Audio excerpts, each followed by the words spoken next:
Well, Tom, one of the things I love about our podcast is that because it's quite chill, quite casual, quite conversational, we can talk about so many different things on the pod.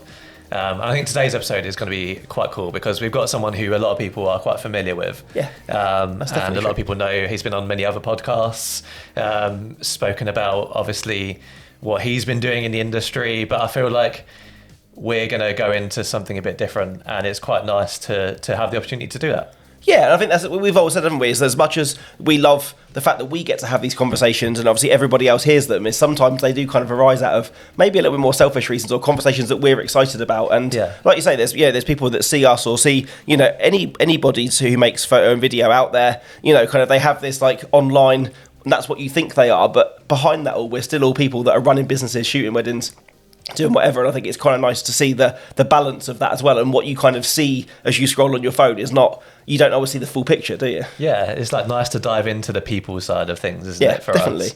And not just be like the educational, this is what you've got to do for this podcast. And so, without further ado, let's introduce our guest. So, hello, Adam. Hey, Adam.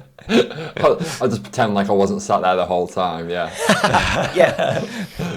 How's it going? Good?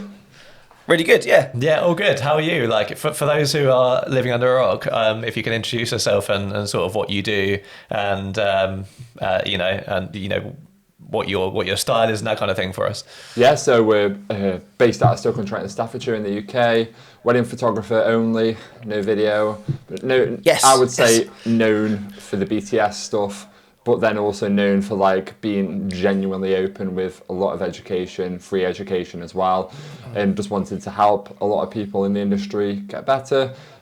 Style-wise, it's the classic sort of natural until you got a pose sort of thing. Probably not as religious with documentary as most people, but if I can move a certain situation in a certain direction that's going to benefit the couple for the day, then I'm all for it.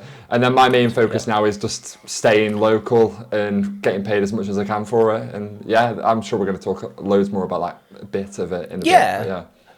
I think so, because that was definitely kind of how this came to be, wasn't it? Obviously, Chris shouted you out when we were talking about exactly that, about, kind of serving your local market and running this as a business as well as kind of, a vanity thing for socials as well. And, that's how that hookup came, that you reached out to us and then it all came to be. So it's nice that we've gone from that kind of mention to then you reaching out and then us being sat here today. It's a nice little full circle moment. Yeah, people were like, oh, this podcast is mentioned. I was like, wedding capture, what? And then I was like, no, I definitely heard of you guys. And obviously me and Tom met at a photography farm a while back now. And it was only Chris I hadn't met until the photography show. So we're all pre-meted up now. Yes. And ready to go.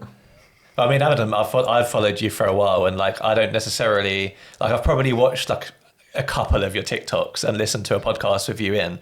But what gets me like sort of attracted to what you do is more your openness. Like I say, like I said to you very briefly at the photo video show, like that your Facebook group that you have, that you post into about, just thoughts that you have. It's just like that. It seems to be those sort of like 10 p.m. thoughts of, I wonder what couples think of this. I'm going to do a little poll, or I wonder what my analytics are saying this, and like that I really resonate with me.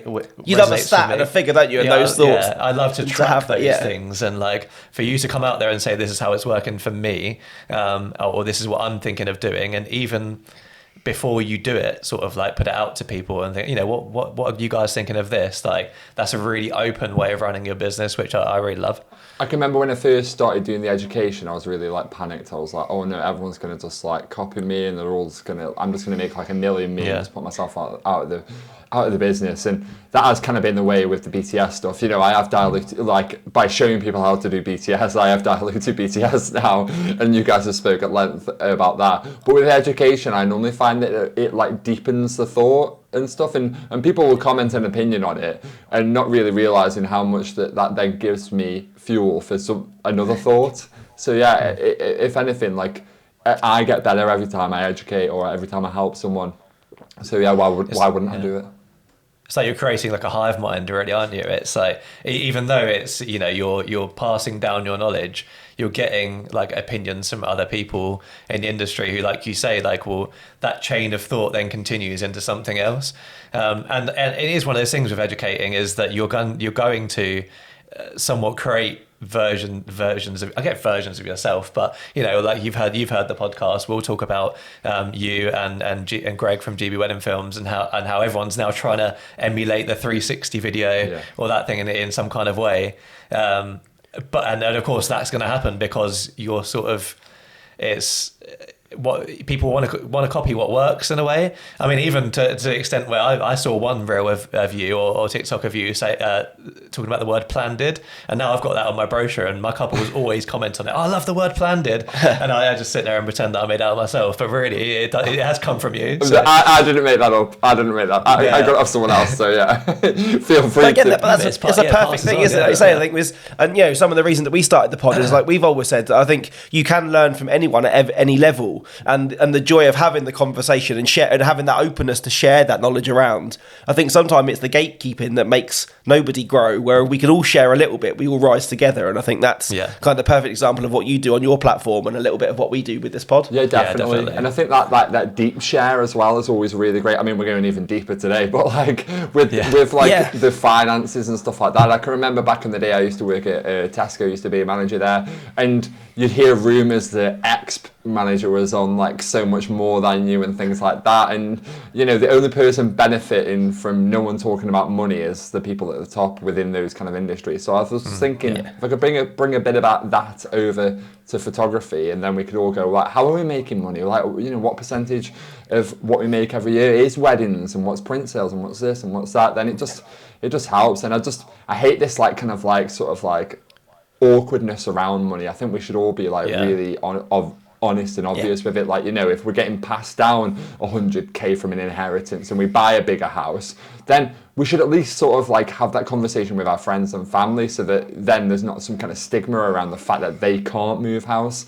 You know, it's this kind of thing like, oh, who's got a new car? Is it PCP or is it pay for it in cash? You know, come on. Like, and it's this kind of like keeping up with the Joneses mentality that I just sort of just hate, really. I just like wish we were all just super honest and we could just be like, oh, we have had help from our parents, or we have had help from this, or, you know, I do live in a, you know, low mortgage cost area, do you know what I mean? So I can spare more money to do other things, or I do get free nursery hours, or my partner doesn't work, or whatever. You know, I think it's all important information that helps paint a picture of like what people are like in their business and what they're doing, you know.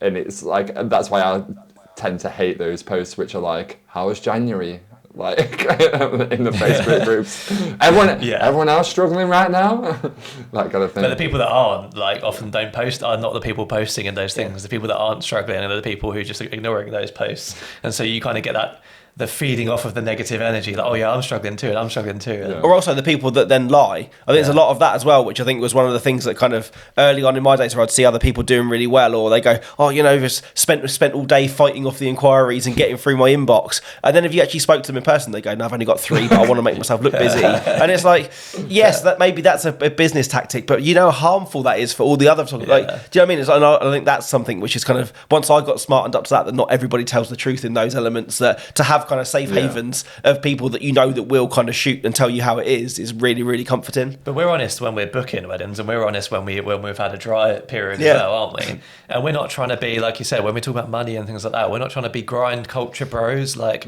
I think that we're quite, obviously everyone's in it for different reasons, and money, we're stupid to think that people don't want to shoot less and earn more. But at the same time, like, a lot of that for I know that us three right now chatting mainly do it for work-life balance. Like, money equals work-life balance, and being able to, you know, spend that time with family and just have that more, you know, mindful approach to what you do. I guess if you love what you do, you don't want to be doing it just to churn out cash. Really, because it'll make you not enjoy it anymore. If it becomes a machine, isn't it? Exactly. But I think as well, it's like a nice segue into kind of what we're going to talk about today. I think, like you've said, a prime example is that you can't look at anybody's situation and go, oh, they're doing really well because they've just been here or they've just bought that. It's because everybody's situation is different. Like, you know, you've got like kind of 3 of us sat here now, which I'm not going to kind of make you kind of feel super old or young, Adam, but I assume that we're all of a similar age. But you know, people see me that I've just come back from a 2-week holiday and this and that, and they go, oh, you're someone's, you know, in off season, you're doing that. And it's like, but yeah, like I live in this house, my wife has a good job, and at the moment we have no children. Yeah. So, you know, I have a busy wedding season, my disposable income is pretty damn good, and I've got nothing to spend it on really than going away on holiday, and that's what I want to do. Enjoy doing, yeah. And you know, obviously now that, you know, both of you guys are parents, that changes slightly, doesn't it? Because you're limited in other ways, but you want to, you know, help set them up, or you spend money differently, and so it might not look as glamorous on the outside, but deep down you might actually be earning more than me, and it's that kind of how that perception against reality kind of, I think.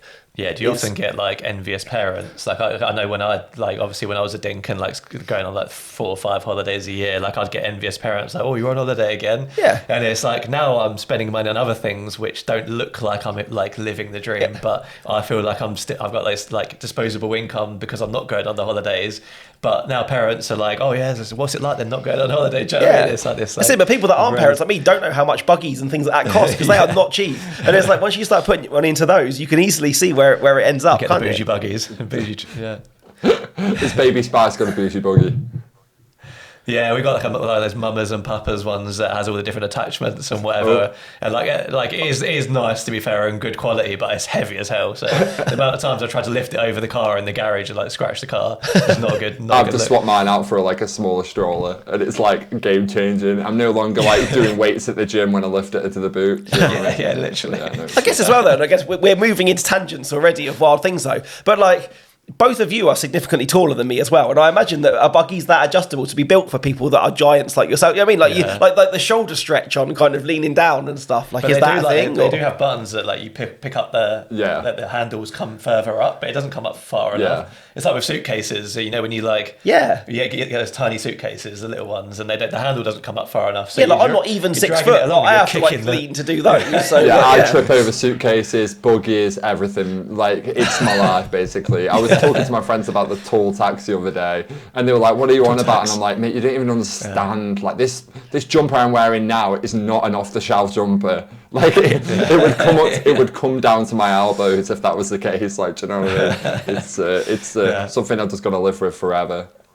And when you're at a gig, do you turn around and just see like an empty space behind you where everyone's just giving you a wide berth? Mate, I have to get there so early, and there was a funny story. I was at a gig a few years ago and we were like so pumped, like, you know, it was like, oh my god, here they come, main band are coming on, and we were like, everyone just went, yeah, and the swell started, and we kind of like just like cut through the crowd a little bit, like naturally because of the swell, and then the swell just died like really fast, and we were like just stood there, and I was just blocking some like teenage girl and her friends and stuff, and I was just like, I just couldn't enjoy anything about the gig at all because all I could think was the amount of daggers going in the back of my head. It was horrendous.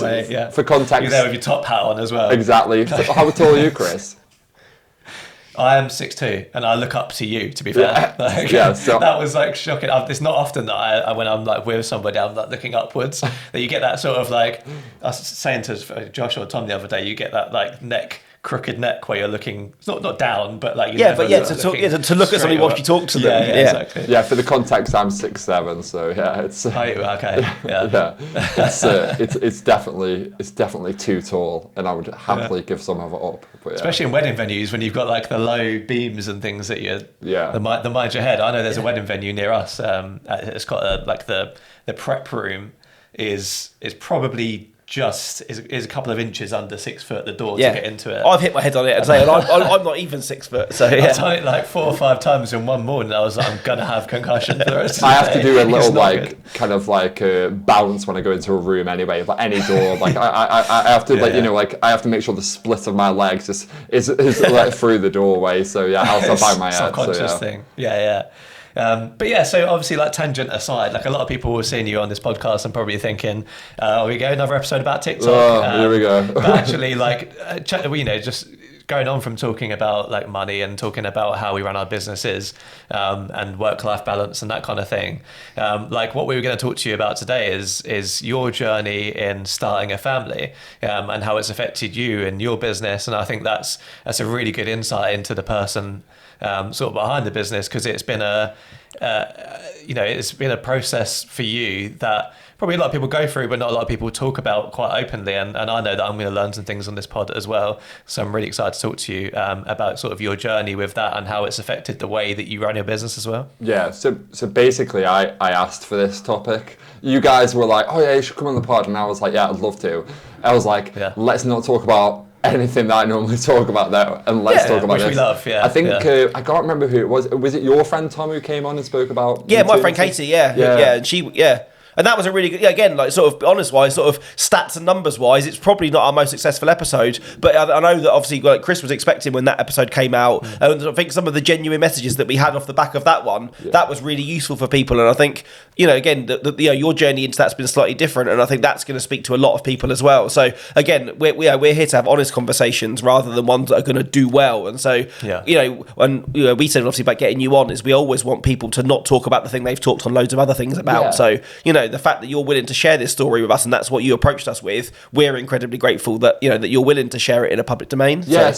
Like it's just unique as well. I just think like we listen to the same podcast episodes all the time and stuff, and I just thought it's super unique. So let's just get straight into it. Let's just go. Let's go for it. Let's get in. Let's dive in. Let's just do it. You know what I mean? But basically, my daughter came to join us through the adoption process. So we're not the conventional way of having a child in certain ways, but if we sort of track back, I'll give everyone a kind of a brief timeline. But many years ago, my wife had something called AML, just came out of the blue.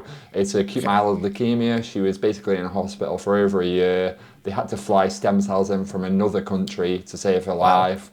It was classic near-death stuff. And we had those kind of conversations with the doctors quite a lot. She was just my girlfriend at the time, and everyone was like, "Oh, you're good staying around." And I'm like, "What? People normally run away at this? Was that an option?" That's bad. That's crazy. To even think that. Well, the people would say that as well. That's absolutely wild. Exactly. Yeah. So then we were always going to get married anyway. So then we eventually got married during the whole COVID thing, and I'd say I don't know about you, Chris, but with my friends, they'd already started having children, and a few of their children attended our wedding, and we'd had a lot of the kind of announcements where you get a phone call or a FaceTime getting, "Oh my God, we're pregnant!" You know what I mean? And it's this kind of craziness, and some of my friends, the first ones to have a child in our kind of friendship group, actually came to the hospital and surprised Sarah when she was poorly that they were having their daughter at the time.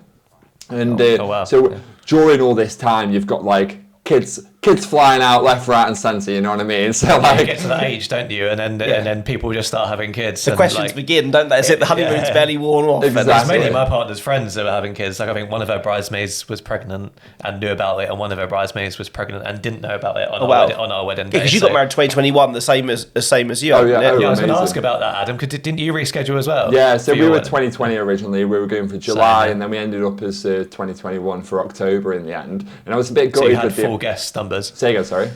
So you had your full guest numbers in the end? Yeah, we went full guest numbers, so that was really great. We sort of just pushed it as far as possible into the future without it being too much. But the whole thing was that we knew that we wanted a family eventually, and that life almost comes in those kind of stages. And I know some people are absolutely mentalists and they'll move house, have a child and get married in 1 year, but I literally could not do that. Probably just more so to do with running the business. So we were really put back, Sarah was really put back in terms of the diagnosis and everything that happened with that, and getting into remission and things like that, and getting back to just being able to go to work was such a massive thing. And then we had the wedding, and then you've got this kind of time where you go from being mid-20s, and then all of a sudden you're early 30s, and you've had this horrendous cancer, which on the first day they told you it's very likely you'll never have kids. So that was kind of diagnosis came with the fact that, and you've got cancer sort of thing. So we had all this kind of playing out over several years of our life. And in the background there was the child thing. So we had the great it's absolutely incredible wedding with our friends and family. Like I say, loads of their kids came to it, and we absolutely loved having them there. But then we were left with this kind of like, the wedding ends, and we're like, right, well, we've got to tackle this issue now. You know, we want to start a family, and we've already been told by someone that it's going to be, you know, pretty much a no. And so we did the kind of usual stuff of, you know, go to your doctors and sort of see what kind of the options are. And my wife's got a consultant that she sees based off what happened.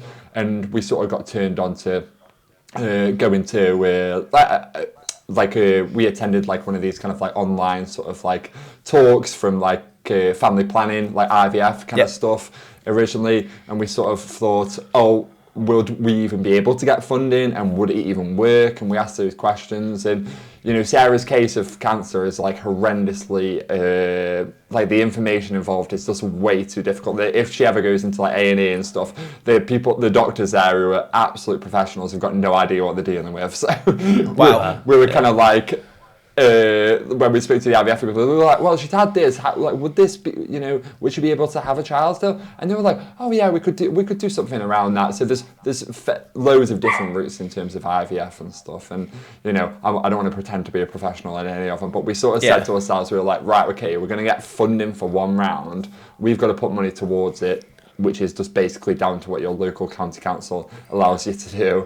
And that's really different, isn't it? Like, I know that obviously, like from things that I know from things I've read and kind of experiences that, it depends massively on age and where you live, doesn't it? So your local council, it can be different in different geographical areas as to how many kind of rounds you do get. Well, so you get like, do they give you like some money towards it? All depends like what kind of IVF you're kind of going to go for. And then then depends on how many like rounds, because there's loads of like when people say IVF, it's like a catch-all almost term for like loads of different kind of procedures sort of thing. But if I lived, I think it was like 30 minutes in one direction, I would have got like everything paid for. But we ended up putting about $5,000 into the process.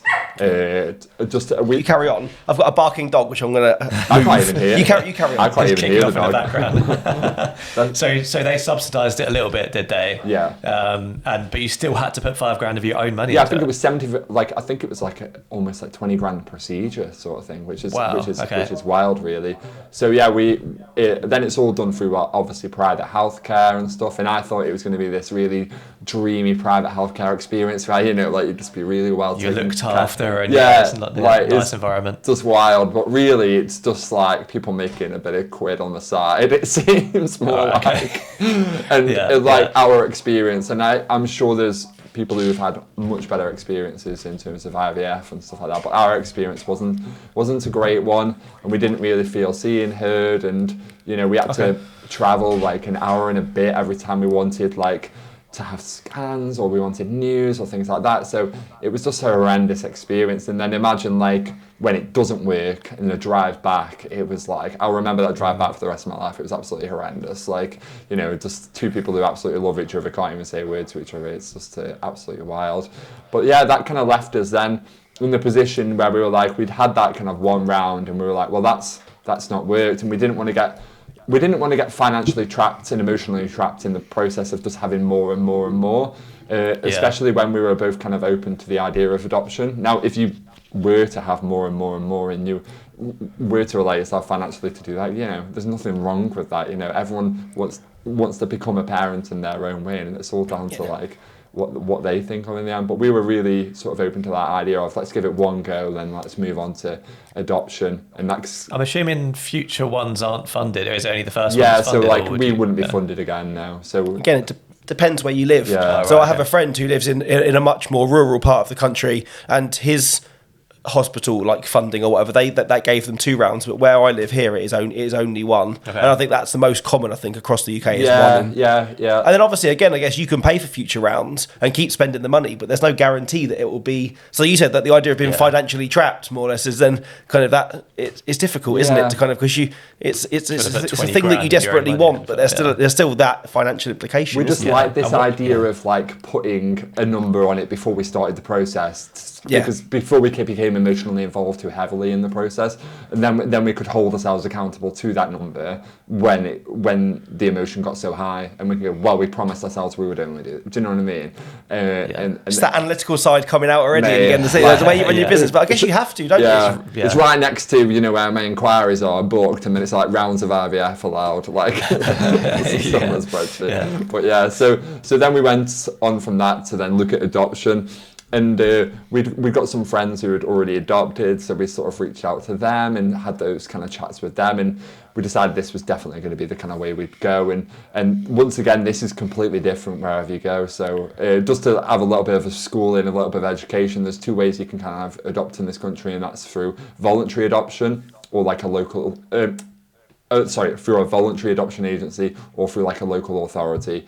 So local authority are the ones that will deal with the children and deal with putting them out there up for adoption. And then your voluntary adoption agency are adoption agencies set up which run on a kind of a not-for-profit basis. So they do employ people, but they don't make a profit off of children because obviously that's illegal.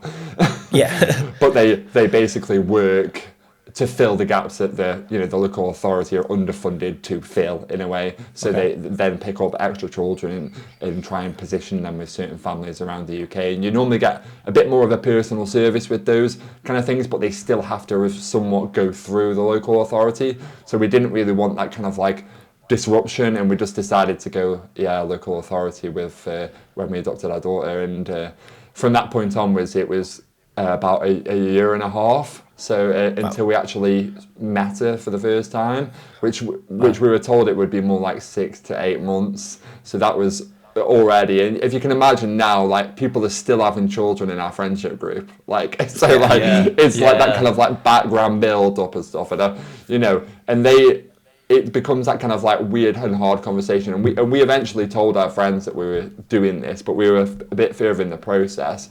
So it's a really hard thing because you don't.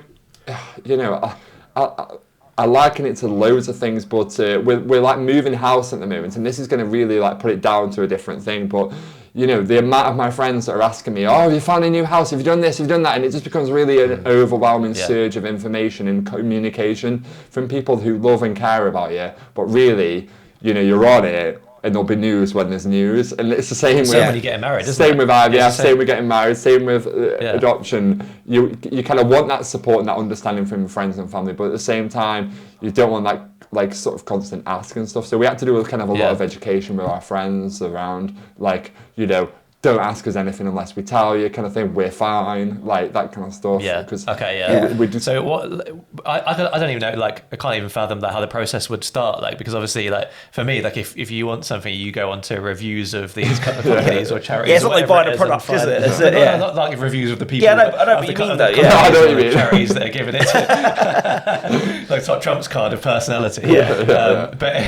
But how? Yeah. So like, how do you find like an agency that you're going to trust, and then once you're in somewhere, I knew people that sort of they had to foster before they were allowed to adopt. Was that something that you kind of had to do? There's so much in here, like so as I say, we went with the local authority, which normally have a worse or like kind of like name out there than say the voluntary adoption agencies, because they are underfunded and they're struggling, especially in Stoke-on-Trent. I think there was like 1,000 children up for adoption when we went through the process. So like that's heartbreaking, isn't it? It's absolutely insane. So we were like, feels like we're barely making a dent with just the one.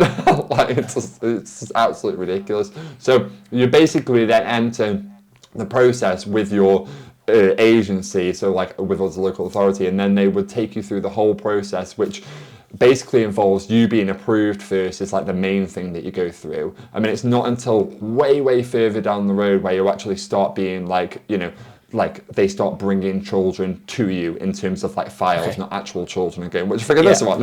So and we're going from there. So the whole first start of the process is you get trained on everything, and you go through like loads of stuff about mental health to do with trauma of being adopted, and how you're going to deal with telling the child that they're adopted in the future. And there's just loads and loads of stuff out there. about that kind of thing. But what's great about that was we did it in person with about 10 other couples who were adopting as well. Okay. So straight away you kind of put in this like nice tight unit of people that can just be absolutely brutally honest with each other. You're with your people, aren't you? Yeah, that's great. Yeah. And I guess like you said, obviously, like, you know, if you go down like sort of like traditional methods of conception, obviously once you become pregnant, I know a lot of again friends that have had children that talk about, you know, the other mums from their NCT classes kind of being people they would never have chosen to be friends with, but you fall kind of into friendships because of having that in common. I guess have you found the same? Yeah. Because again, it's a really emotionally draining process, and as much as you love your family and friends, they're always asking, but the people that are in the class with you, they understand on the level that you do, don't they? Exactly, yeah. You know, you've put it dead right there. It is kind of like your NCT group in a way, and like these people, you know, will have these kind of like conversations, and some of them we've become closer with than others, and we still keep in touch with us, and our children still play together all these years later, which is so wonderful to know that, like, you know, we went from like being complete strangers to, like, you know, our children being basically best friends. And that's lovely. Yeah, it's such a interesting way to do it, but it gives you that person you can lean on, because like you say, you go back to your parents and they go, how was it? And you go, oh yeah, well this kind of thing came up, and they're like, what? And they have no context or grounding around the situation. So yeah, no, you're dead right on there. So yeah, so then you get approved, you go through all these kind of layers of approval. You have to sit in front of panels and panels of people. I think like at one point we were with our social worker, and there was about 15 people on a Zoom that were looking at us. Wow.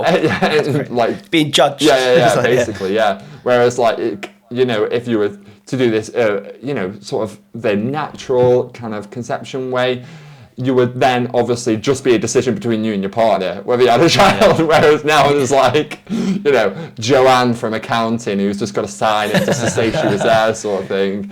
So yeah, we go through that. I mean, in a way it's good because it's like you would like to know the children that are getting exactly, adopted. Yeah. There's a process to go through. Yeah. But in a way I know it can be quite limiting. Like I've got a friend of a friend who's they're a gay couple with two blokes, and they failed the process, but they were absolutely like, they both had amazing jobs and all of this kind of thing, and they were turned down for adoption.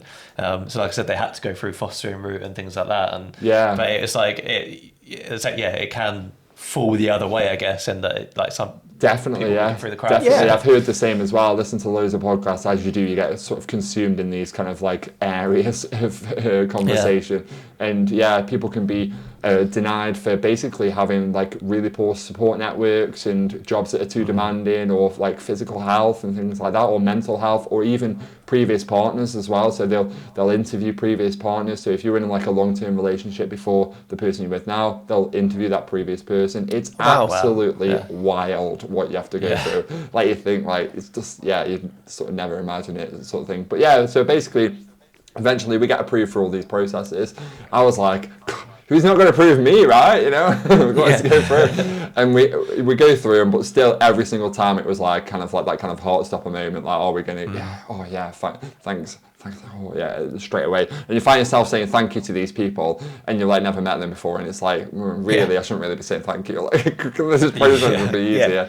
And and then you start being sort of like faced with children. So there's kind of two ways you can kind of do this then. So when you actually go to adopt the child, you can either do one of two things, which is where Chris might have been on about earlier, which is there's something called early permanence, which is where you actually foster the child first before the child actually gets what's called a placement order, and then the child would then come to join you on a permanent basis in a way, even though they're still with you. So basically that when a child is born, that's the only time they can do a placement order. They can't like go, oh, such and such is having a child and we've already taken one off them before. Let's get the judge involved now on something that's not even alive yet. Do you know what I mean? That's great. So a child almost always has to be in foster care before they can be adopted. They can't just go straight to being adopted from like a new... I guess in the same way that you said, there's tiers to the system of you becoming a foster parent. Yeah. There's stages of that, I guess, for on the other side of the coin with the child being born. And So there's loads of kind of rules around that. So so you can do that kind of foster. You can choose to foster the child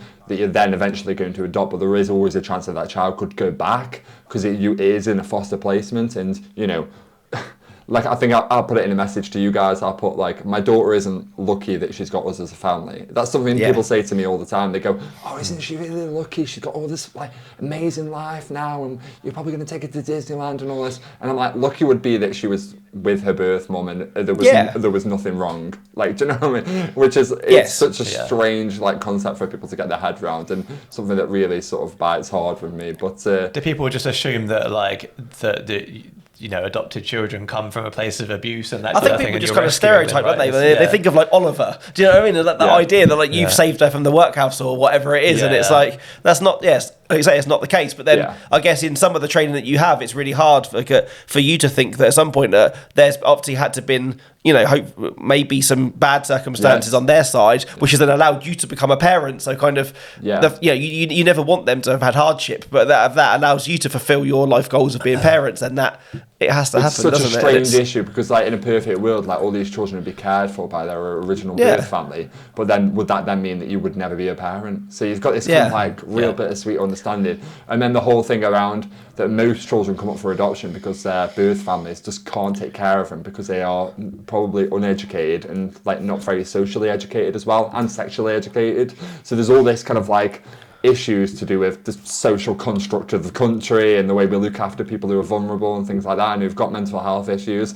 And they're the people who are usually the ones that get the kids put up for adoption, in a way, which is what's it. But going back to where we were, there's a more conventional kind of adoption process, which is a closed adoption, which is what we did, where the child is already in foster care, they've already had a placement order granted, and then you would then transition them from the foster carer to yourself. So that's what we chose to go through.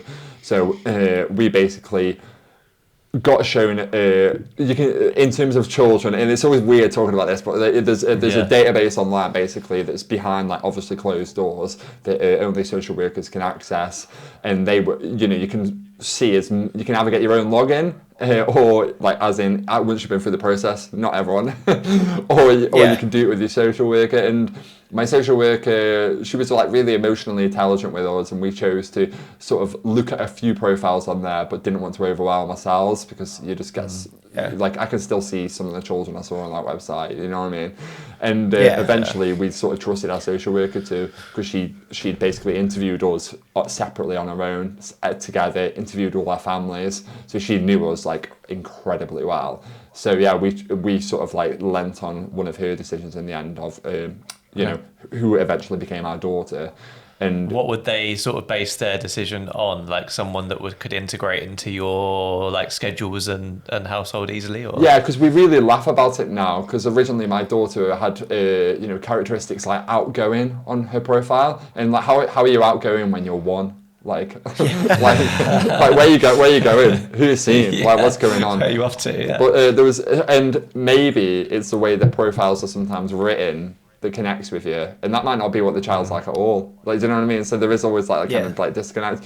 But then things like name, because you're not allowed to change their name, because that's, like, just hiding their identity, and it's some kind of around that. So there's loads of stuff that go from that. So when you're looking at a child, like, the way they look, like their eyes maybe, and things like that. So I like to think that me and my daughter have got very similar eyes. So that's, like, it's a nice connection to kind of have. So you lean on the most, like, threadbare stuff in a way to make a decision. But basically, I don't know if it's a silly question, but, like, you said about the name not being able to change, does that include a surname, or is that so you eventually would change the surname when she's officially adopted, and she'd have your surname.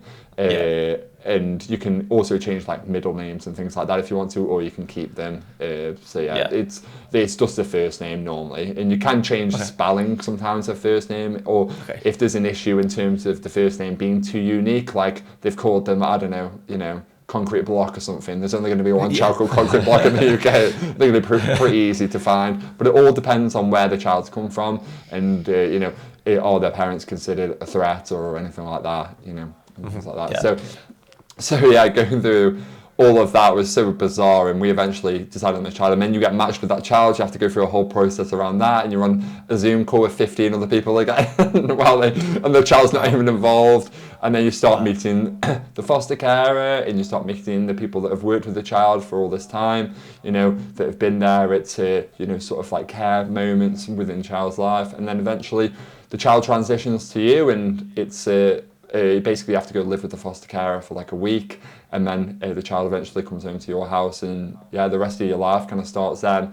And the child's not officially kind of like yours in a way until you get the court order through, which is like the finalised thing. So you're basically you don't really have a birth certificate for the child. They do have one from their original name, but it gets turned into what's called an adoption order.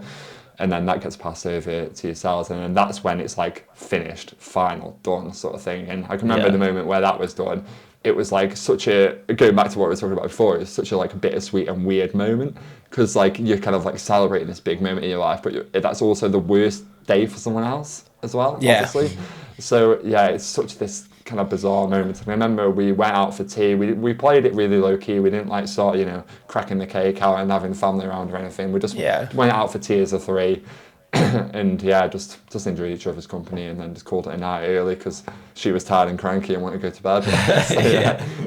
So you said it was a 1.5 year process. Was that between actually like your first contact with them and then the final papers being signed, or was that like, how long was it between when you first met her and then sort of her coming back to to you? So meeting it's very like important that you don't meet the child and you don't imprint on them in any way unless it's like 100% down. So that's like right towards the end of the process, which is bizarre for you, and your feelings and emotions throughout this whole process are not taken into account because the person that matters most is a child. So like, of course, you'll be like, I really want to meet them just to make sure we connect and all those kind of things. But what basically ends up happening is, because the child's so young, like that connection just comes naturally, and there's this weird thing where the child starts like talking like you eventually and sound like looking like you in terms of their facial, like the way they scrunch their face up maybe when they laugh or something, and you start dressing them like you, obviously,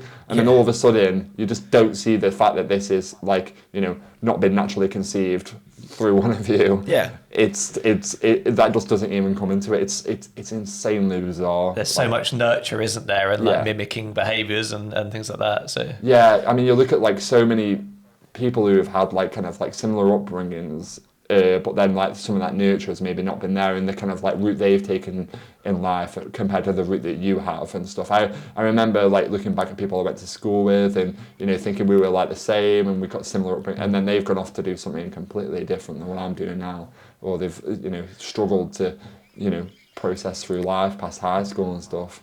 I think it's mad that you like going back to not being able to see them until it's 100% confirmed, like the mix of reactions there, when I know that like when my wife was pregnant, like I wouldn't have said there was a single bit of attachment between me and the thing in that bump, right? But you know that this like human being exists, and at some point, hopefully, those papers are going to sign for her to come back to be, for you to be her parents, and so like, is that like emotional attachment building, even though that you haven't quite, like, even though you haven't met yet, like there's an emotional attachment there, one way sort of thing, because you know about her but she doesn't know about you. I suppose in a way. What's weird is when we started the process, it was only then 3 months later when the child was born, and that was on a day it was completely irrelevant to us.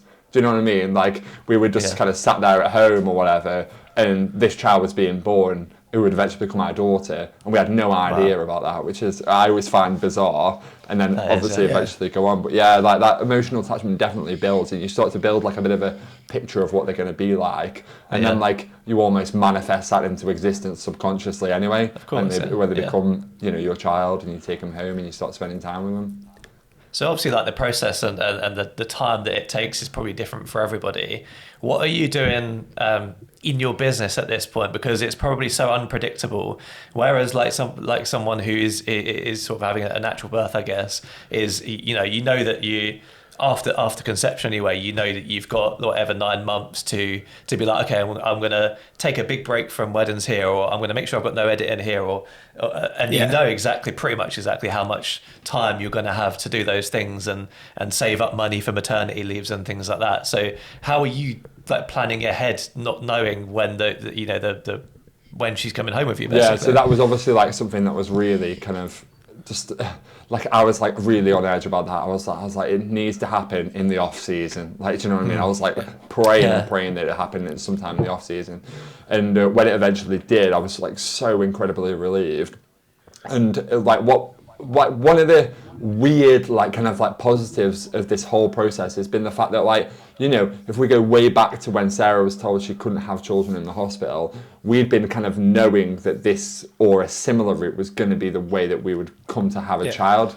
And that those routes are like 100% intentional. Do you know what I mean? Like obviously some people that have children aren't planning on having that child. It's just, you know, sort of a happenstance of what happens within their life. But we knew that like what was happening, and we kind of knew like within 3 years this was probably going to be the case. Well, we hoped it would be, whatever. It was probably more like a bit more of that. And so then for that, you can start to get yourself mentally prepared, and then also like business prepared as well. So luckily, my wife works part-time. She's a teaching assistant. So we were quite lucky that over the years we started stashing a bit of money away, because you like, we know how busy the wedding season can be. Sometimes, like, if the child comes within summer, we can't give up time. You know, we can't take paternity leave. Like, do you know what I mean? It's really, really tough in terms of that, to be there and be supportive, even though you want to be. So we started saving up money, extra money. We managed to save up basically the difference between what like her adoption leave pay would be and what a full salary for the year would be. So that then basically we just supplemented my wife's income on the months that it dropped to then give her the whole income for the whole year. Because I was like, I don't want you to be like me going out the door and you wanting to take her to soft play or whatever, and you're like, oh, we got pence in the bank account. Do you know what I mean? Yeah, that guilt of spending that money on, because it should be a really happy time that she's arrived. Exactly. Now you can do these things, but then if you're worried financially how that's going to sit, it kind of could take the shine off that quite exactly rapidly. I imagine what we did with we made a spreadsheet. I'm sure you probably did the same thing, but we made a spreadsheet with ChatGPT that told us like how much Kate was going to earn each month in maternity and statutory and that kind of thing, how much we needed to top it up by, and then every time we added stuff to the savings, the spreadsheet would update to see how many months she could live on her normal wage for, I guess, and top it up for, and like that was really handy. But being able to do that, so like you say, like I mean, will this be the first season with baby size? Yes, so she was born in October. So again, like we kind of, you can't really control it, but I manifested a winter baby. And while that has been great because I haven't had to head off to weddings, she was like early and had to have an emergency C-section and things like that. And I ended up taking about 6 weeks off, which put me, I think I had 18 weddings in my editing queue, which I'm still getting through now. And I don't really pay editors, especially like not knowing what's going to happen in the future. So as much as it was good I didn't have to head off to weddings, I've been head down in the office editing.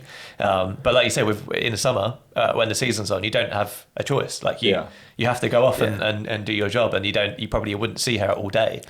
Do you think that has influenced, obviously, like, going back to the very top of the conversation though, do you think now that has influenced your move to staying local even more? The fact that obviously you can...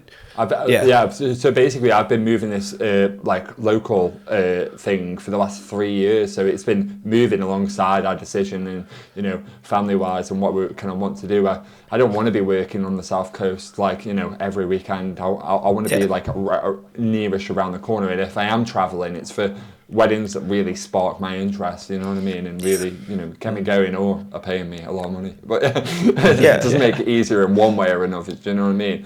But if they're an anomaly rather than the regular, like if you look at someone who maybe has got, you know, a 50-50 split with UK weddings, which is travel in itself, and then destination, like you say, if your wife goes, oh, we need you here, or this happens, and you're like, well, I'm not home for 3 days because I'm in Italy, then that's, you know, it's heartbreaking for you to be over there, her to be stuck, and you know, for what, if you could have a healthy business based on you coming home, you know, being a half an hour from work. I just kind of like gave up on that kind of like, you know, like that rock star dream of being like, oh, I'm going to be like all over the UK, I'm going to be doing all this, I'm going to be doing all that, and then especially as well where I realised that like like that's all temporary in it as well. Like you go to these weddings, you be this hero, you know, for a moment. At the end of the day, like your friends and family are at home and stuff. Like, do you know what I mean? Like you guys are great, but we're, you know, in 20 years will we know each other? Probably not. Do you know what I mean? Like it's like, it's but in 20 years time, when you have a 20-year-old, they won't care if you're at home or not, so you can go and do destinations then, right? Like does the granddad with Zimmer frame and all, like, you know what I mean? So it's definitely formed like every single business decision really for the last, like, say 3 or 4 years. And, you know, like with the TikTok stuff, people are like, oh, like you're posting on TikTok all the time. I'm like, mate, I'm doing it while I can. Like, do you know what I mean? I'm like, I'm trying to get those inquiries in. And luckily with all the TikTok stuff, I managed to get more inquiries in than I really needed, which then basically boosted those years as we went through that adoption process to then make it easier for us. So nice. I'm sort of still living off the back of like some viral videos from the like 2 years ago in a way. Wow. And not had to sort of push marketing as much as I would have in previous years. So yeah. I'm really interested to see, like, obviously, like TikTok is what people might know you for, but I talk about this with Tom, like maybe on the pod, maybe not, I'm not sure, but how like when something succeeds for you, it's often not the only thing that you've tried. So when like pre-TikTok, was there like an experimental phase where you were just doing stuff to try and get your name out there, and then something happened on TikTok or clicked on TikTok, and you were like, I'm going to follow this path, I guess? Yeah, like I'm always trying stuff. Like I just think like. And I'm doing it right now. I'm trying to design an album cover for my wedding album, so it's just completely different than what everyone else is doing. I'm just sick of like, you know, and we said it at the photography show, you know, I listened to your Don't Be a Crab episode and I thought you guys were in my mind, just picking bits of my brain out to sell to people, you know, with the podcast. But no, I don't want to be comparable, you know, and I've had a couple of inquiries this you know, the last 2 months, if we're brutally honest, have been down in in bookings for me. It's been such a weird kind of time and then I'm like, why is that sort of thing? So I've like just completely reassessed like so many aspects of my business to try and be more unique and be more different. And the BTS stuff, you know, that originally came out of that, and then the knock-on effect of being then more known within the peer-to-peer, you know, wedding photography community was just kind of a knock-on effect of that. I never wanted it to be kind of, you know, your Josh Huggett, where it was like sort of bold and brash and sort of like it maybe turns some couples off and things like that. I wanted it just to be like kind of like locally viral rather than like internationally viral in a way. Obviously you can't be the what's it of some of those things, but yeah. But I think the thing that, you know, that we've said, and when we had the conversation leading up to this episode, or the reason that I think that it's worked, is that the best thing about BTS, or the BTS that you make particularly, is it comes across as authentic. Do you know what I mean? Like, obviously, like we talked about this in one of the first episodes of the year, about we adopted the metas and they were great, but the footage looks the same straight away because we're not in it. Where the fact that, you know, the biggest thing that I love about your BTS is the interactions with the couples. So the couples that watch it can picture themselves being that person, and how you will talk to them on the day, where you don't get that from just standard phone footage or the metas or whatever. It's you know, because you come across so authentic, because that is you in the video. I think that's probably what's the most endearing thing about it. I was banging on about that for ages, saying like, you know, this is why it's here. It's so it can film both angles, because it's so important. Now the issue there is that when you have someone who maybe hasn't got a strong enough personality, such as myself, and they adopt this process and it doesn't work for them, they're like wondering why. Do you know what I mean? And it was always a way of trying to shout about that side of me in the business, because just showing a photo online, I just couldn't do it. You know, I'd be getting these rave reviews going, oh, he does this, he does that on the day, but like I couldn't show it. I couldn't really market that aspect of it. And then when the BTS came along, I was like, oh, this like answers like so many problems that I'm having at the moment, and I'm able to sort of show those little things. And I know, Tom, you mentioned recently about like, oh, am I going to put another confetti BTS on? Do you know what I mean? Like, it's majority they're the same, aren't they? It's like you've seen one, you've seen and the moments that happen, the moments that we really care about are usually so spontaneous that we're not thinking, oh, quick, press the button on the radar. Yeah, it's happened by the time it's too late. And there's sort of like, I was ironing all these pocket squares for these groomsmen recently, and I had this girl shadowing me, and she was like, oh, do you want me to like film you doing it? And I'm like, no, it's all right, we'll leave it on the light. Do you know what I mean? But like that would have been perfect, because it's just completely different, and it's like, that's the reality, isn't it? At wedding, I think we've all done things which, or probably do things at every wedding which are not taking pictures pictures or taking video Yeah. that are just because you're just there and you're in the know and you help that wedding move along, don't you? Definitely, and like I did an aisle walk recently, and everyone's seen a couple come down an aisle before, shoot. It's just standard one, really nice, obviously wedding. But then I'm like having an interaction with the registrar, asking if she can move back, and then I'm like whispering in the other registrar's ear, like, "Oh, is she going to move out the way for the kiss?" Like, do you know what I mean? And like, it's those kind of moments that make those videos.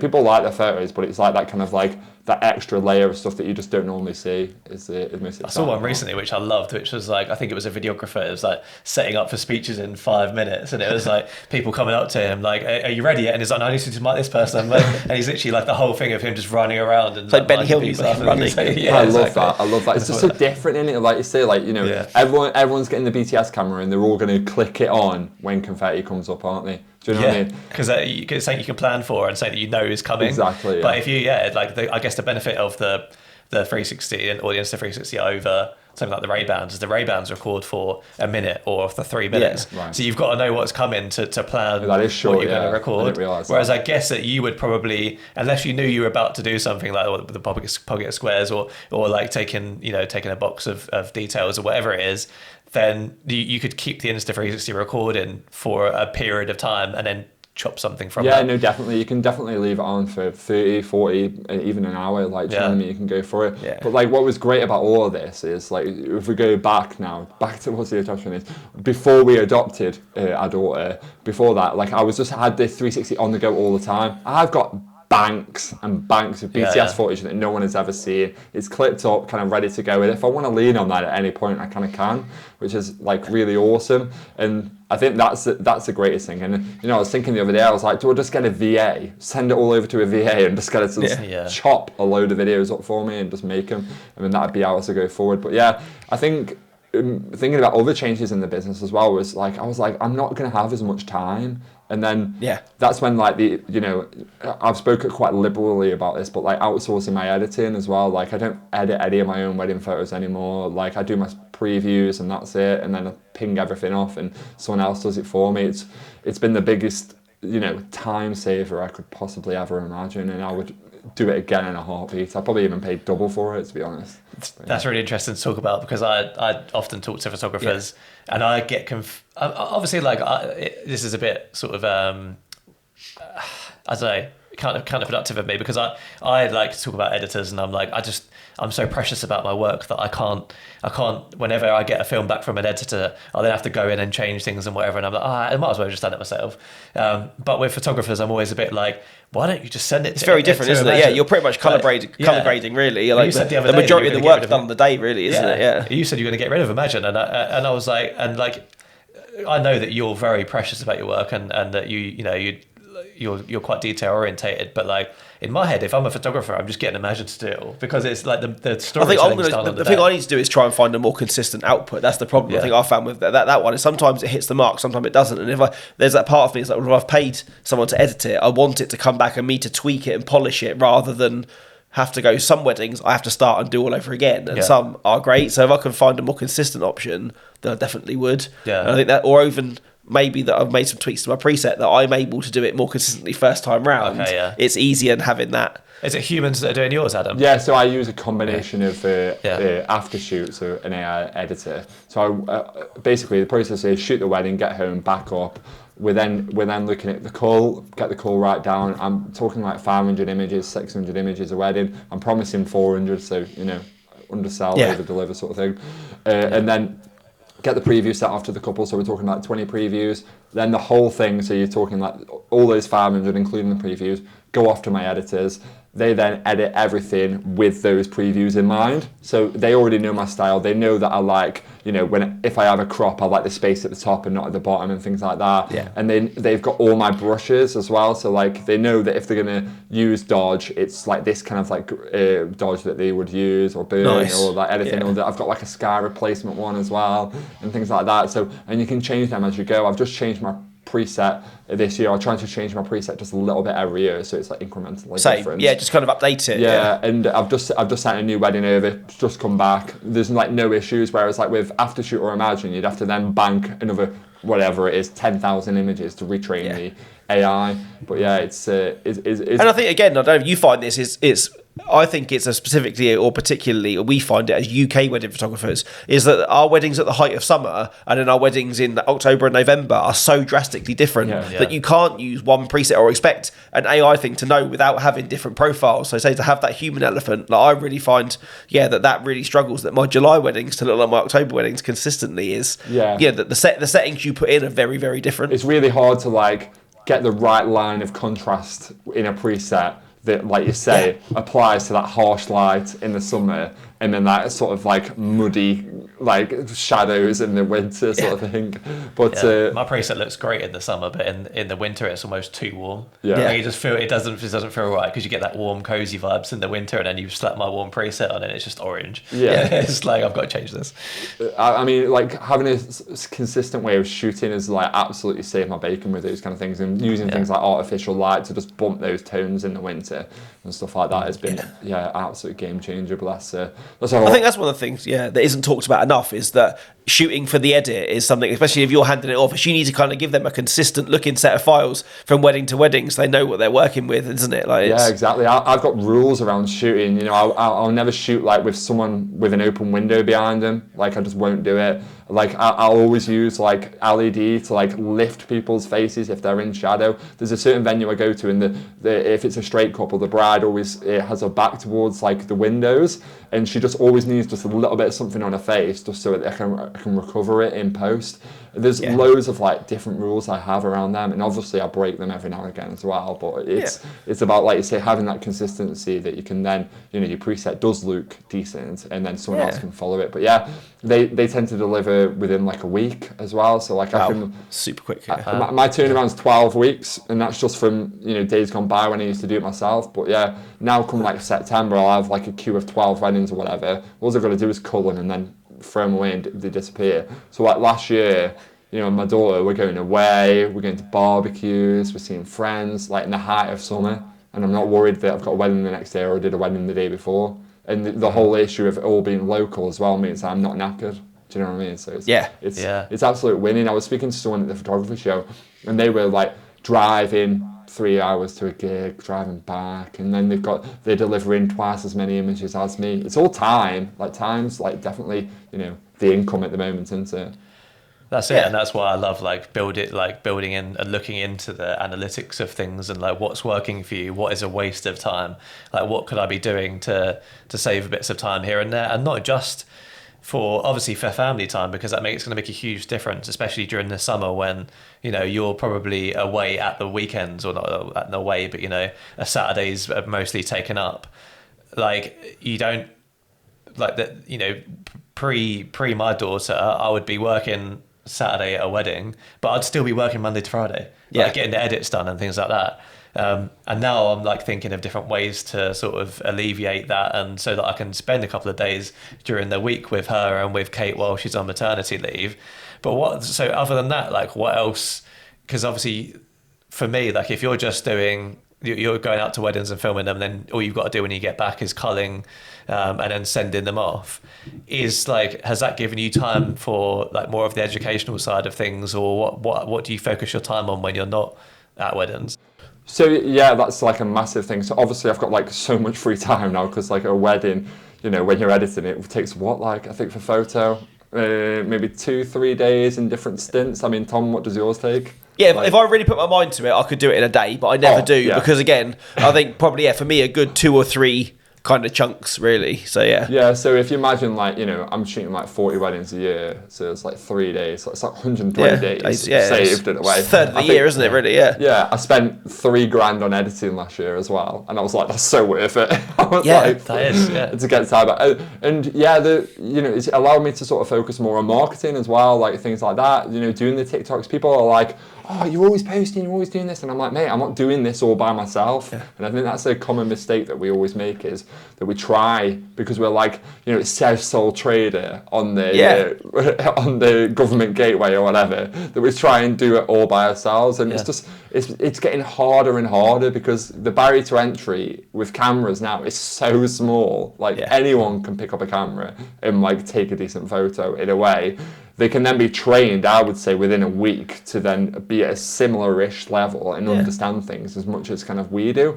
And then what then separates us then? Brand, marketing, like, you know, but also just visibility, isn't it? If you're not putting stuff out, you're not being seen, and in order to get bookings, you need to be visible, don't you? I think if you look at how big businesses work, their marketing budgets or the time they spend into marketing is far bigger than the production of the product or whatever. And if we're spending all our time editing, we're not marketing, are we? So you've either got to outsource the marketing or outsource the editing somewhere, haven't you? Like, my favourite thing has always been that I would share previews straight after the wedding with a couple, and then they'll fly up on my Instagram with BTS. Like, you'll just go down my Instagram feed, you'll see, like, you know, the posts in chronological order. But my favourite thing is, like, this time of year, like, well, maybe January, February, everyone's marketing, everyone's spending budget on Google Ads, Meta Ads. Like, I'm just like the kind of like, wait for it.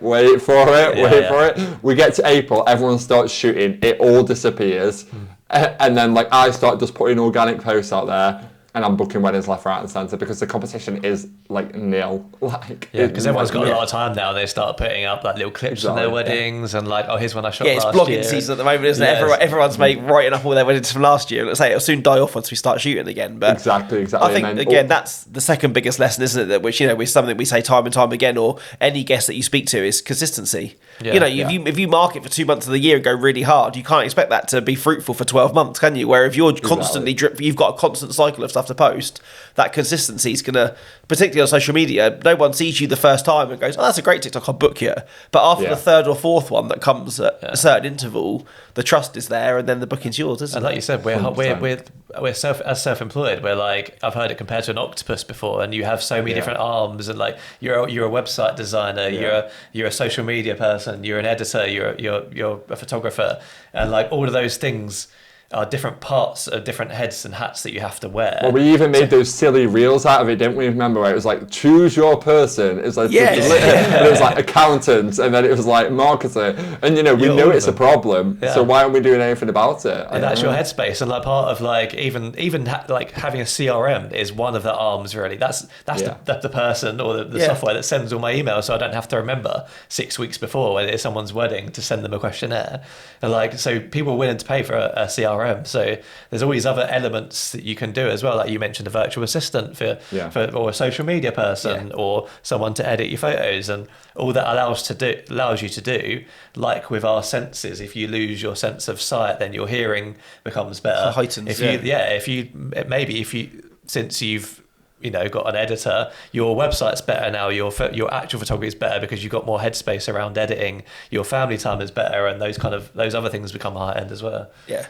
Do you find as well though that you can look at your work more mindfully because it comes back from the editor and you look at it and check it? Obviously you can almost see it as the finished article, where sometimes I edit a gallery and when I'm doing that final kind of polish and reordering and checking, it's like I've spent so long looking at these people's faces that it's like I just need to get this done. Where if you don't have that kind of torture of going through that process, particularly if it's a tricky edit, you can almost look at that finished article and see things in your own work more matter-of-factly because you've not spent the last 3 days staring at these same pictures. There's that like drag in there. It happens in a wedding, it happens in a season, it happens in a wedding when you get to kind of like the speeches coming on to the first dance on the edit. You kind of you're like, oh, maybe I won't put a radio on that, maybe I won't touch up that, maybe I won't remove the fire exit sign. Hey, I'm natural, the fire exit sign was there, you know what I mean? Things like that. And then it happens as you get further into the season as well. Your editing just starts becoming sloppy because you're rushing basically. And I've seen it in past galleries. I go back and I go, how did I deliver that? Like, do you know what I mean?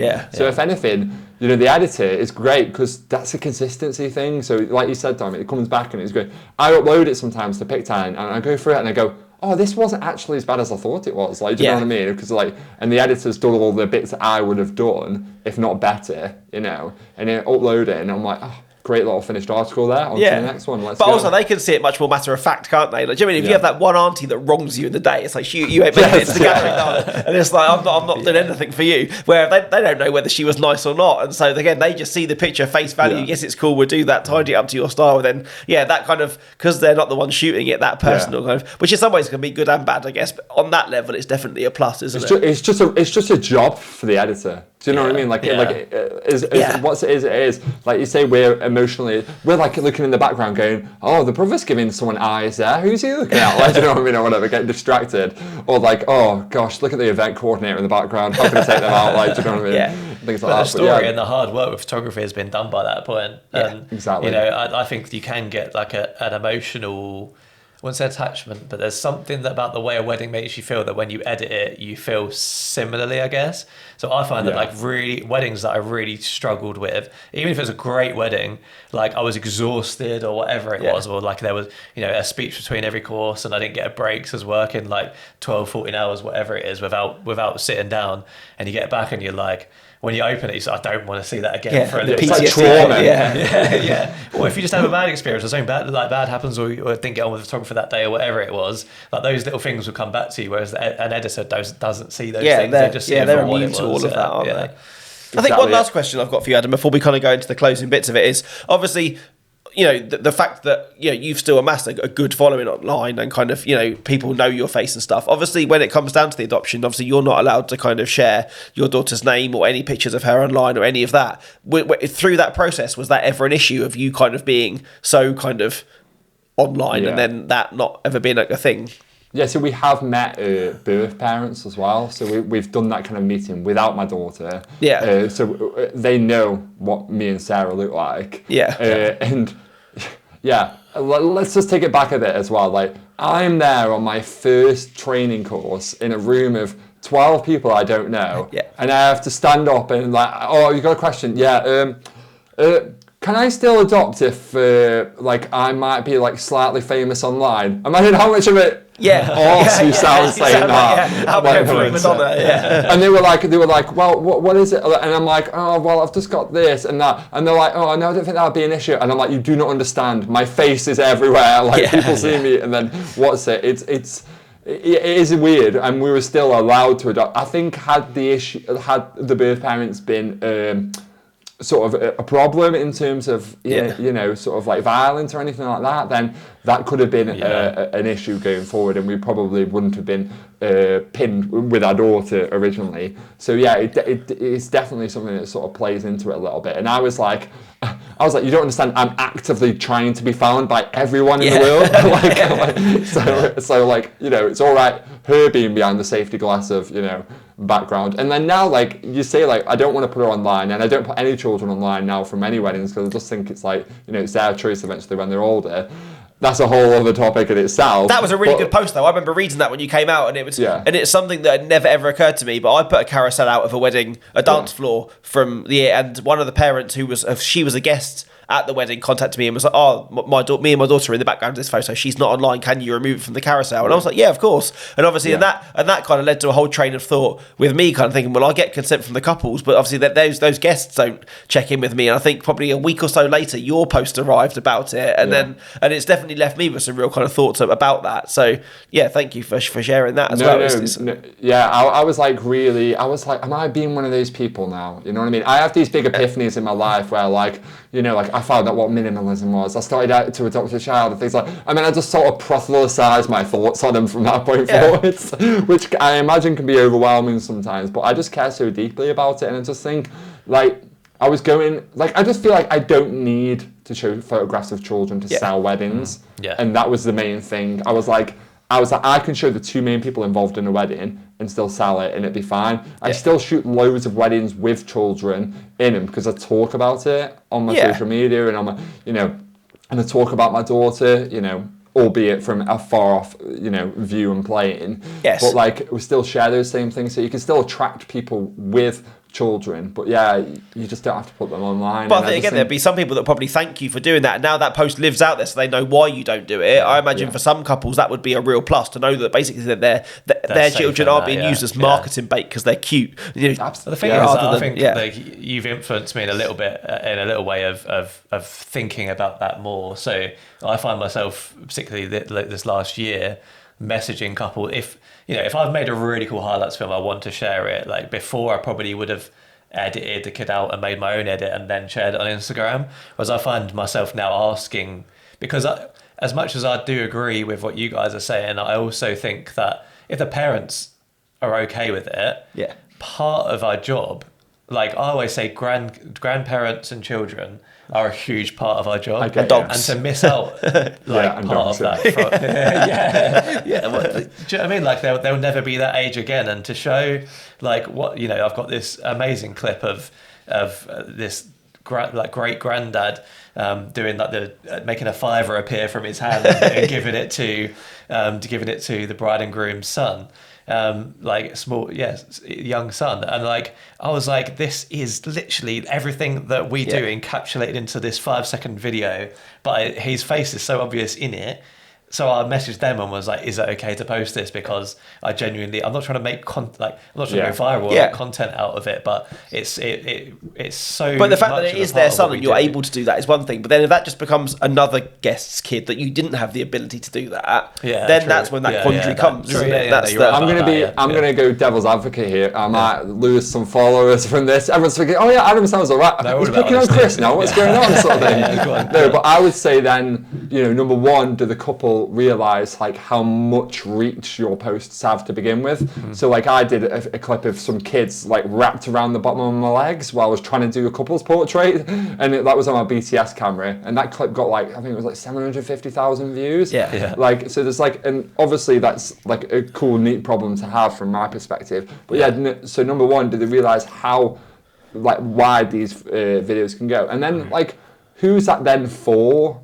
Like, so because a couple have already got that edit privately, so then, you want to then share that element of the day with other people, and I get that, and I 100%, I've been to weddings with kids where I've then only shown the stuff without kids, and it looks like a dead wedding. Do you know what I mean? It looks like not much has happened, so there is that kind of element there, but like, it's an absolute minefield, and there is no one like right answer for it. I get what you're saying, but and it depends on what it is for. If you're trying to, for you, it's different as well, because obviously your stuff is going to get seen by a lot more people. I probably average 8,000 views on something, which in the grand scheme of things isn't a lot.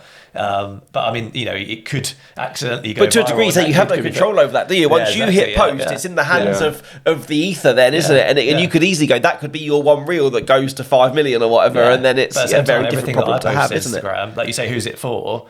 I post for me mainly. Like, and I've been quite honest about this. Like, I'm not posting to try and get shares, likes, whatever. I'm posting because this is what I genuinely believe in. If you like it, cool. If you don't, then move on for it, sort of thing. So it is hard. It is hard. And going back to what Tom said before as well about like it has become like a booking like a positive in a way now. I had someone book me the other day. They were like, "I'm so pleased about your no kids on the grid, kind of like no kids online. We'll really appreciate that." And then that becomes.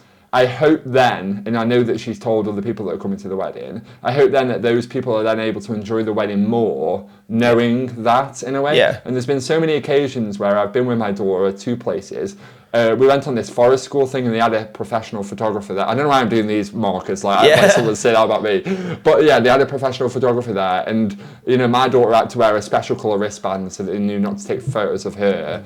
But then like the photographer's like near, and I'm like using my body to like block, like, do you know what I mean? Like some kind of like, and it's like just ruining my experience in a way, because I'm like, it's a strange, and let's think about it like this. As photographers, do we have the like almost like the moral right to sort of tell everyone on the day, oh, your kids won't be photographed for anything other than the couple's gallery? Do you know what I mean? Or do you know what I mean? Like, should that be an announcement that's been made? Mate, this conversation could go on for forever. I don't think there is a right or wrong answer. I think it kind of leads back to the idea of is having morals in your business, isn't it? And not just doing what you think will get popular. Is believing in something and rolling that out. Not just showing a random kid is a big difference as well. Yeah, again, there's also plenty of couples to go around, and if you only need 40 weddings a year, if that resonates with half of them enough that they book you over someone else who thinks they will use it, then that's it makes you feel happy, and it's worked for business, doesn't it? Yeah, no, definitely. And like Chris, with your like AI video, and like I assume I have not checked your stories, but I assume you've talked about baby spouses in your stories and stuff like that. Like your couples are getting that element that you spoke about from there as well. So like just because you're not showing it on the wedding film doesn't mean it doesn't like exist as a strong brand value for you. Do you know what I mean? That was one of the things that like my wife was pretty like before. Our daughter was born. It's pretty much like I don't want her anywhere on social media. Whereas I'm kind of the opposite. I'm like, oh, anyone can have my data at this point. Like, what are they really going to do with it? And so like I kind of said that my business is me, and I want to come across as genuine as a person as I can, and show like I show a lot, but I don't show too much, if you know what I mean. Like people don't know everything about my life, but she's going to be such a huge part of my life that like to say I've like for me to say I've got a daughter and then not show up with photos of me with her, especially with the sort of people that I'm booking, like would seem counterproductive to me. So it's like I know I don't want to say it's brand, but it's like no, it is brand. I sold weddings with like the fact that I had a dog for years. Like, you know what I mean? It is brand. It's very much brand. It is, but it's showing that for me. It's showing that I know what's important to people. Because again, I get the opposite. I get couples saying, "Oh, I love that you like the sort of people that you focus on. That's what we want." And for every bit that up until probably the last year or so, I targeted people without kids. Yeah. Now maybe I'm getting more parents a little bit. And just like with style, you know, we've all got a different style here, and that attracts all different people, and we've all got different like brand morals and values, and that's all going to attract different people as well. And when we said it before about, you know, with the crabbing as well from the previous episode, it's good that we've got this difference in opinion, so that then people can like lean on that, and we're not all like just blended into one sort of like beige photographer. Yeah, even if the work doesn't separate us in the end, if people go, "Oh, these work look similar," it could be that brand value alone which tips them your way against somebody else. And we sit here like we're quite similar, and we disagree on stuff on the pod. Yeah, all the time. That's really helpful. With that being said, Adam, is there anything that like obviously you're quite analytics driven? I know you do polls on Instagram and things like that. Is there anything that you have done that you found surprising, like in terms of like looking at numbers for your business, or where inquiries come from, or what has worked and what hasn't worked? Is there anything like to round it up that you found that, you know, you've done a spreadsheet on and you're like, I'm really surprised I've got that result, or you've done a poll on and you're like, I didn't expect to see that? Yeah, I suppose like the polls on my Instagram are always the ones that like blow my mind the most, and it's free information, like, you know, on your business from people that have booked you. So basically this is, you know, and I think I feel like someone else might have mentioned this on your podcast before, but I would like to say I've been doing it for far longer than everyone. No, I'm joking. But no, basically I came up with this idea to put all my couples in my close friends list on Instagram, and a close friends list is a private way to share stories and posts. Chumley. Yes. Chumley? Yeah. I think it must have been Chumley. Yeah. So yeah, it's past, present, future couples that are all in mine, and I use it for number one to share photos on holiday and things like that, because I don't want to put that on my Instagram and then have someone rob all my cameras. You know what I mean? Yeah. Things like that. So anything that goes beyond that kind of like personal life line in the sand for public consumption is what goes on the kind of close friends. And like the couples really love all that stuff, because it's like, oh, it's like a little green circle, and they're like, oh, yes, they know that something special for me, you know what I mean, in a way. Yeah. But the greatest tool of it is that I will occasionally put polls up to ask people their opinion. And I did one the other day recently, you know, we're talking about wedding albums, and Folio have just had this new coffee table book, I don't know if you've seen it. It's like, they're a bit jazzy, you know, they've got a sleeve instead of a box, you know, and they've got these like screen printed fronts on like cool slogans and stuff, aren't they? They're really bright colours. They look a bit trendy, let's say, you know what I mean, and they have definitely turned me, and I'm like, oh, maybe I should start offering these in a way. And so I then put like my current album offering, and then I put the Folio offering, and I was like, what are people thinking about my albums at the moment, and you know, which one are you attracted to here? Do you want like kind of the classic look, do you kind of this look? And like it was completely split. And then the greatness of the polls on the Instagram stories is you can go in and you can see exactly which couples. So sometimes you'll have a couple that will be answering, and you go, oh, well, they're a lovely person, but I wouldn't say they're like 100% my target audience. Whereas this person, oh my God, so their vote then gets counted for like 10 in a way. Yeah. Do you know what I mean? Yeah, because if I could book 40 of those every year, I would be living the dream. True. Yeah, exactly. And people are so willing to like just drop you a quick DM and just say, oh, well, I think this, and I think it needs to be more traditional, or I think it needs to be like this, and this is why we chose an album. And they're like, and then the other person's like, can I swap my album for that new one? Like, do you know what I mean? You give a couple as a voice, right? And exactly. I don't know if you found this as well, but like I've done most recent poll probably was about like the length of film, and saying like, would you prefer a 1 minute trailer that can go on socials, or would you prefer 2 to 3 minute highlights? And I said like, videographers, please don't vote on this, but I did anyway. But I found that all of the videographers put 1 minute trailer, and most of the couples said either give us a choice or give us both.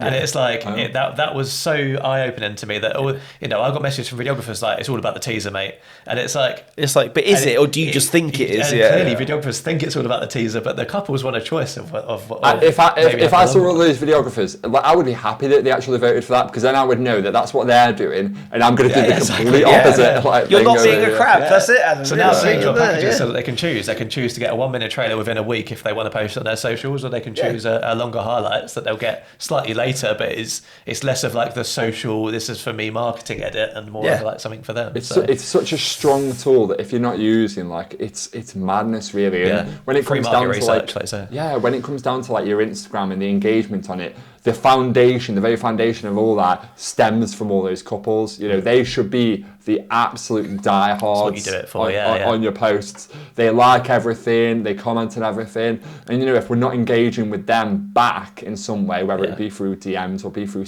private stories, then they're just going to like go wayward and just eventually unfollow you and stuff. Whereas if they have a purpose to sort of stick around and keep being that #1 fan and keep referring it to people, it's only going to get better. Yeah, I like the one you did on Meta Verified, and I was really hoping it would come back as to say Meta Verified doesn't matter, but in the end it ended up being more close call than I'd imagined. Yeah, it was like so many of the ones recently I've done I've likened to the Brexit vote. They've been kind of like on that knife edge as such. But like the Meta Verified one was like, I remember thinking like, well, I looked at the data, that was it, and all the people that said they cared about it were all older.